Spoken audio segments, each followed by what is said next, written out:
Imagina despertar una mañana y descubrir que tu calle ha sido cortada por una hilera de alambre de espino. Que no puedes ir a trabajar, que no puedes visitar a tu madre que vive a 3 manzanas de distancia, y que soldados con fusiles te apuntan si te acercas demasiado a la acera de enfrente. Esto no es una distopía de ciencia ficción. Sucedió en el corazón de Europa, en una ciudad llamada Berlín, la madrugada del 13 de agosto de 1961. Durante 28 años, una estructura de hormigón de 155 kilómetros no solo dividió una ciudad, sino que partió el planeta en dos. A un lado, el sueño capitalista, al otro, la utopía socialista. En medio, una franja de la muerte donde la libertad se pagaba con sangre. Hoy, en este documental especial, vamos a recorrer cada ladrillo de esa historia. Desde el primer alambre colocado en la oscuridad, hasta el último golpe de martillo en 1989.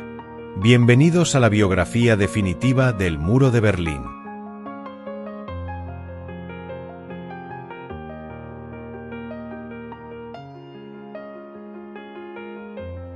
Para entender por qué se levantó un muro en 1961, tenemos que retroceder 16 años atrás, a mayo de 1945. Berlín es un cementerio de escombros. El Tercer Reich ha colapsado y los libertadores han llegado. Pero hay un problema: los libertadores no se fían los unos de los otros. En la conferencia de Potsdam, los vencedores, Estados Unidos, la Unión Soviética, el Reino Unido y Francia, deciden que Alemania no puede volver a ser una amenaza. La dividen en 4 zonas de ocupación. Y aunque Berlín está situada geográficamente en el corazón de la zona soviética, su importancia política es tal que también es dividida en 4 sectores. Es aquí donde nace la anomalía. Berlín Occidental se convierte en una isla democrática rodeada por un mar comunista. Es un escaparate brillante del capitalismo a kilómetros de distancia de la frontera aliada más cercana. El bloqueo y el puente aéreo, 1948. Stalin fue el primero en intentar forzar la mano.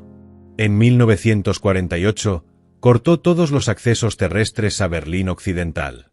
Su objetivo era simple: rendir a la ciudad por hambre y quedarse con toda la capital. Pero no contaba con la audacia de los aliados. Durante 11 meses, cada 45 segundos, un avión aterrizaba en Berlín con comida, carbón y medicinas. Fue el famoso puente aéreo. Stalin se rindió, levantó el bloqueo, pero la semilla de la división ya era un árbol gigante. En 1949 nacen oficialmente 2 países, la RFA, el oeste, y la RDA, el este. Durante la década de los 50, el contraste se vuelve insoportable. Mientras el oeste vive el milagro económico, el este sufre la colectivización forzada y la represión de la Stasi. La gente empezó a votar con los pies. Entre 1949 y 1961, más de 2.5 millones de personas huyeron de la Alemania comunista. Pero no eran cualquier persona. Eran los mejores médicos, los ingenieros más brillantes, los profesores y los obreros jóvenes. La RDA se estaba desangrando. Estaba muriendo de éxito ajeno. Walter Ulbricht, el líder de la RDA, declaró en junio de 1961 una frase que quedaría para la infamia: nadie tiene la intención de levantar un muro. 2 meses después, demostraría que el lenguaje de la dictadura siempre dice lo contrario de lo que planea.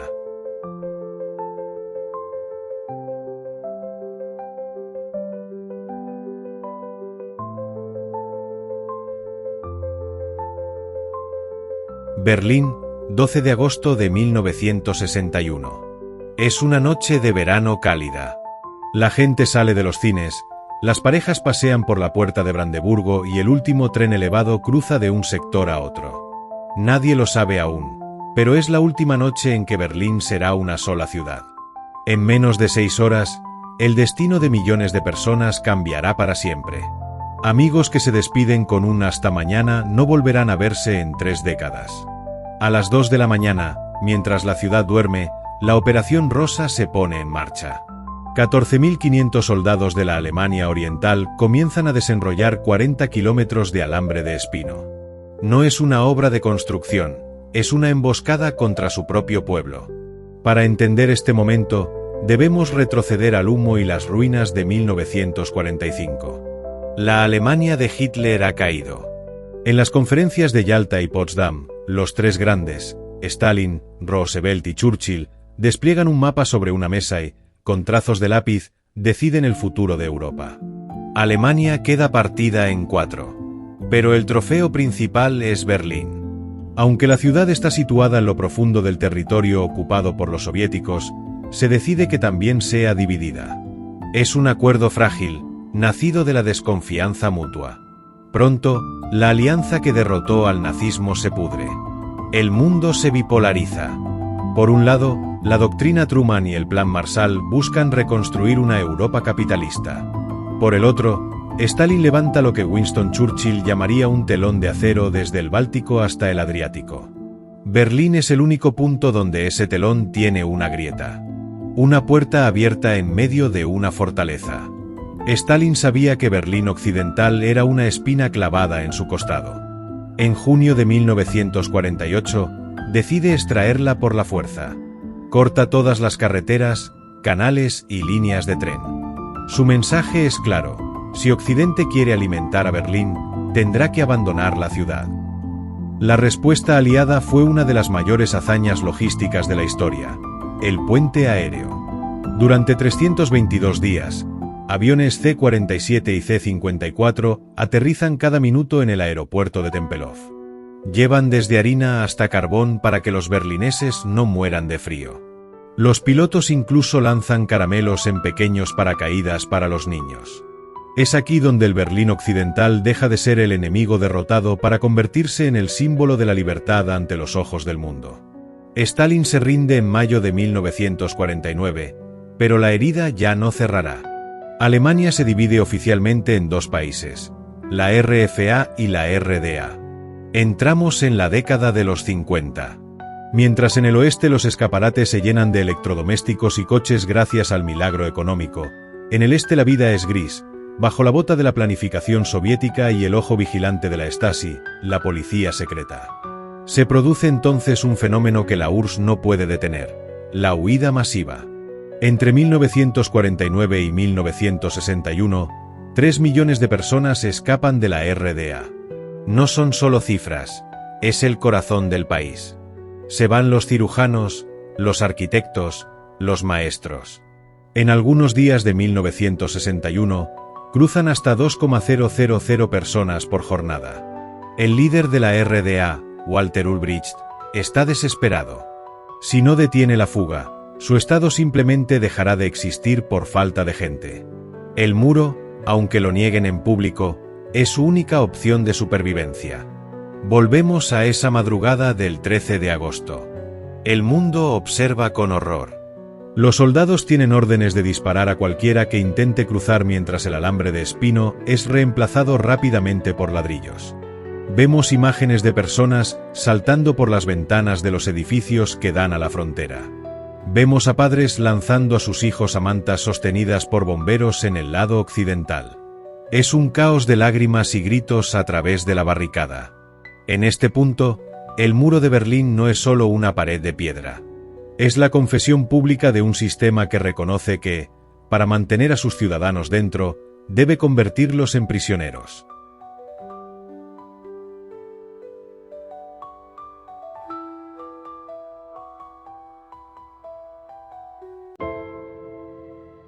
Lo que comenzó como una barricada de ladrillos y alambre de espino en agosto de 1961, pronto se convirtió en una obsesión de ingeniería.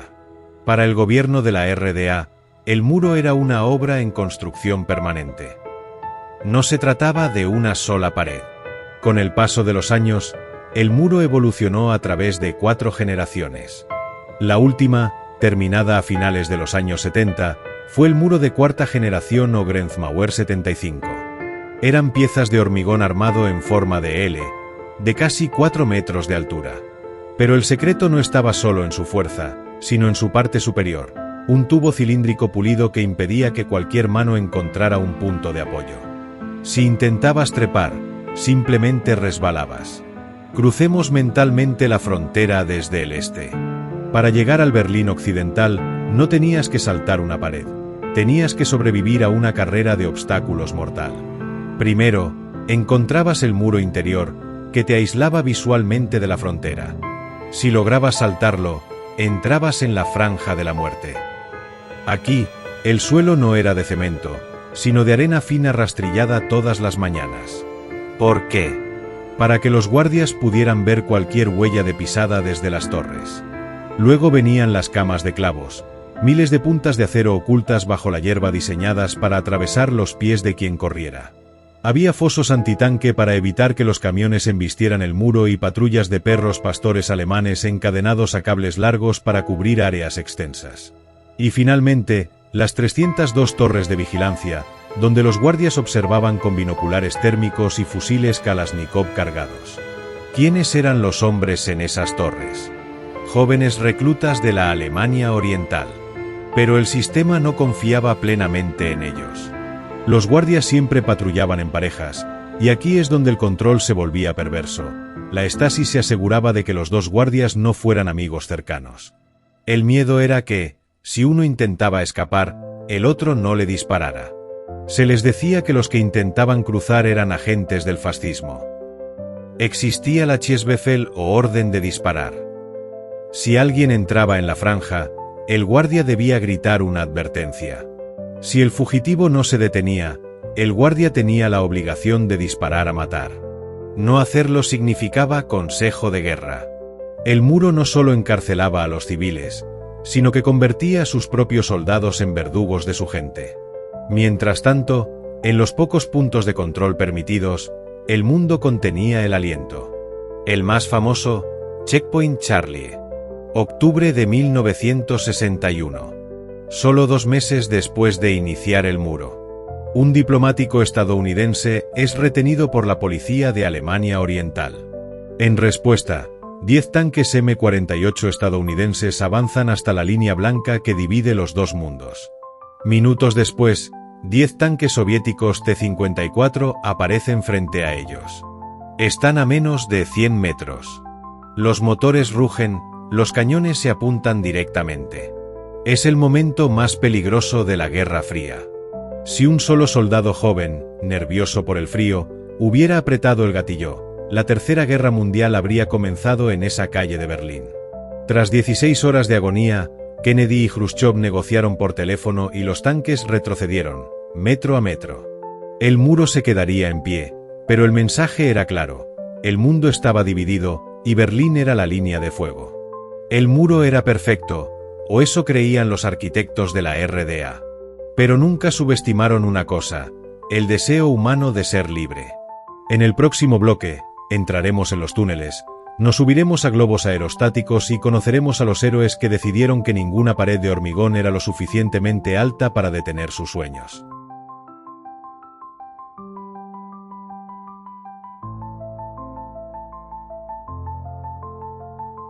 Cuando construyes una jaula, lo único en lo que piensa el prisionero es en cómo salir. Con la construcción del muro, el Berlín Oriental se convirtió en un laboratorio de creatividad desesperada. Si el suelo estaba bloqueado, irían por debajo. Si el cielo estaba vigilado, volarían sobre él. No se trataba de espías de película, eran panaderos, estudiantes de ingeniería y familias enteras. En este bloque, vamos a conocer los escapes que humillaron a la tecnología de vigilancia soviética. Bajo las calles de Berlín se libró una guerra invisible. Se excavaron más de 70 túneles a lo largo de los años. Pero ninguno es tan famoso como el túnel 57. Octubre de 1964. Un grupo de estudiantes del Berlín Occidental, decididos a rescatar a sus familiares, comenzaron a cavar desde el sótano de una panadería abandonada. Durante meses, trabajaron en silencio, sacando la tierra en cubos, avanzando centímetro a centímetro bajo los pies de los guardias. El túnel tenía 145 metros de largo y apenas 12 de profundidad. Cuando finalmente perforaron el suelo de un patio en el este, comenzó la operación. En solo 2 noches, 57 personas, hombres, mujeres y niños, se arrastraron por la oscuridad hacia la libertad. Fue el escape más exitoso de la historia del muro. Cuando la Stasi descubrió el túnel, ya era demasiado tarde. El último fugitivo ya estaba bebiendo café en el oeste. Pero, ¿qué haces si no puedes cavar? Dos familias, los Strelzik y los Becel, decidieron que la respuesta estaba en el aire. Pasaron años comprando pequeñas cantidades de tela de nylon y tafetán en diferentes tiendas para no levantar sospechas de la Stasi. En secreto, en un sótano, cosieron un globo aerostático gigante. Construyeron una góndola de hierro y un quemador de propano casero. La noche del 16 de septiembre de 1979, las dos familias, 8 personas en total, incluidos 4 niños, se subieron a esa cesta improvisada. Ascendieron a 2,000 metros de altura en el frío de la noche. Los reflectores de los guardias buscaban en el cielo, pero ellos volaban por encima del alcance de las luces. Tras 28 minutos de terror porque el gas se agotaba, aterrizaron en un bosque. No sabían dónde estaban. Cuando una patrulla de policía se acercó, Hans Strelzik preguntó tímidamente, ¿estamos en el oeste? La respuesta fue, por supuesto. Habían volado sobre la cortina de hierro. Pero no todos los finales fueron felices. La historia del muro está marcada por la sangre de quienes no lo lograron. La muerte de Peter Fechter en 1962 quedó grabada en la conciencia del mundo. Peter tenía solo 18 años. Intentó escalar el muro cerca del Checkpoint Charlie. Los guardias del este dispararon. Peter cayó en la franja de la muerte, justo al pie del muro, en el lado oriental. Durante 50 agónicos minutos, el joven gritó pidiendo ayuda. Los policías del oeste le lanzaron botiquines, pero no podían entrar en territorio soviético sin iniciar un conflicto internacional. Los guardias del este, bajo órdenes estrictas, no se movieron. El mundo entero, incluidos periodistas y fotógrafos, observó a través de la pared cómo un adolescente se desangraba hasta morir en la tierra de nadie. Peter Fechter se convirtió en el símbolo de la crueldad del muro, una estructura que prefería dejar morir a un joven antes que permitirle caminar hacia el otro lado de su propia ciudad. Por cada Peter Fechter, había 10 personas planeando el siguiente movimiento. Pero mientras los berlineses luchaban individualmente, el mundo geopolítico estaba empezando a cambiar. En el próximo bloque, veremos cómo las grietas no aparecieron primero en el hormigón, sino en el Kremlin. Entraremos en la era de Reagan, Gorbachov y la noche en que un error administrativo cambió la historia para siempre.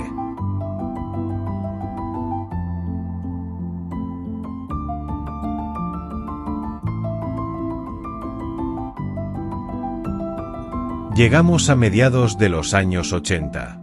El muro parece más sólido que nunca, pero por dentro, el bloque soviético se está pudriendo. La economía de la RDA está en quiebra y la gente ya no tiene miedo. En Moscú, un hombre con una mancha de nacimiento en la frente toma el poder, Mikhail Gorbachov. Él trae 2 palabras que los líderes de la vieja guardia temen: glasnost, transparencia, y perestroika, reestructuración. Gorbachov le dice a los líderes de Alemania Oriental que los tanques soviéticos ya no saldrán a la calle para salvarlos de su propio pueblo. En 1987, el presidente Ronald Reagan lanza un desafío que resuena en todo el planeta: señor Gorbachov, derribe este muro. En ese momento parecía retórica política, pero el cronómetro de la historia ya estaba en marcha. El muro no empezó a caer en Berlín, sino en Hungría. En el verano de 1989, el gobierno húngaro decide abrir su frontera con Austria. De repente, miles de alemanes orientales se dan cuenta de que hay un agujero en la jaula. Se van de vacaciones a Hungría y simplemente caminan hacia el oeste. En Leipzig, cada lunes, miles de personas salen a las calles con velas. No tiran piedras, no usan armas. Solo gritan 3 palabras que sacuden los cimientos del Palacio de la República: Wir sind das Volk, nosotros somos el pueblo. El régimen está paralizado. Si disparan, será una masacre. Si no disparan, han perdido el control. 9 de noviembre de 1989. 7 de la tarde. El portavoz del gobierno de la RDA, Günter Schabowski, da una rueda de prensa aburrida para calmar los ánimos. Le entregan un papel con nuevas regulaciones de viaje. No lo ha leído antes de salir. Schabowski anuncia que se darán permisos para salir del país. Un periodista italiano levanta la mano y pregunta: ¿cuándo entra esto en vigor? Schabowski tartamudea, ajusta sus gafas y dice: que yo sepa, entra en vigor de inmediato, sin demora. En realidad, la orden era para el día siguiente y con trámites burocráticos. Pero la televisión del oeste lo transmite en directo: el muro se ha abierto. En cuestión de minutos, miles de berlineses del este corren hacia los puestos de control. Los guardias fronterizos, los mismos que tenían órdenes de disparar a matar, miran a la multitud. Llaman a sus superiores. Nadie sabe qué hacer. Finalmente, en el paso de Bornholmer-Strasse, el oficial a cargo grita: «¡Abrid la barrera!». Lo que sigue son las imágenes más potentes del siglo XX. Gente del este y del oeste abrazándose sobre el muro. Botellas de champán abiertas sobre el hormigón que antes estaba manchado de sangre. Aparecen los pájaros carpinteros del muro, Mauerspechte, ciudadanos con martillos y cinceles arrancando pedazos de la estructura. El símbolo de la división se estaba convirtiendo en souvenir. Esa noche, Berlín no durmió. El mundo civilizado celebró que, por una vez, la libertad había ganado sin disparar un solo tiro. Cierre del bloque 4, el muro había caído, pero el trabajo apenas comenzaba. ¿Cómo unes a dos países que han vivido en planetas distintos durante 40 años? En nuestro bloque final, veremos las consecuencias de la reunificación, que queda hoy de aquella cicatriz y por qué, en un mundo que vuelve a levantar muros, la lección de Berlín es más importante que nunca.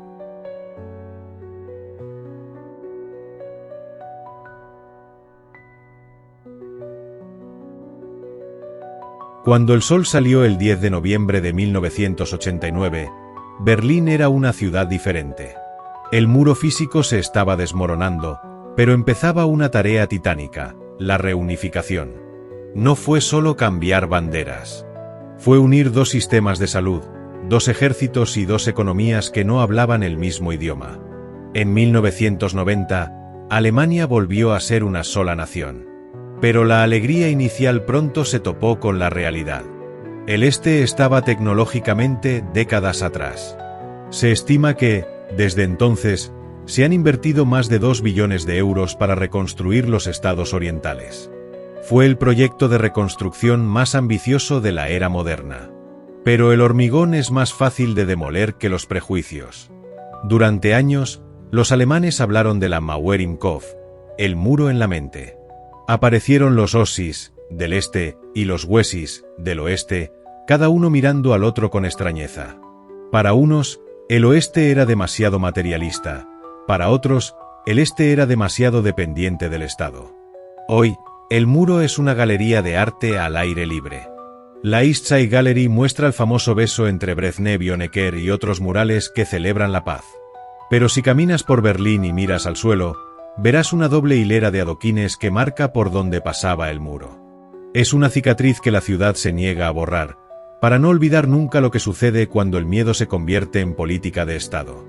Un piano suave que va creciendo en intensidad. El muro de Berlín nos dejó una lección universal. Nos enseñó que ningún muro es eterno si el deseo de libertad de un pueblo es genuino.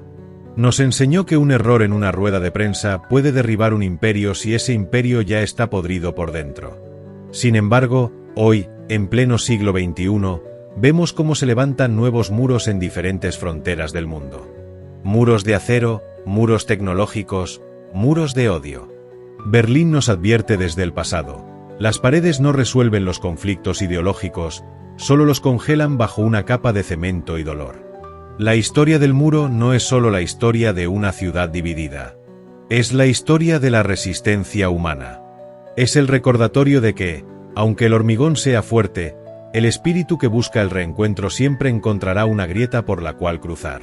Berlín hoy es una ciudad vibrante, libre y unida.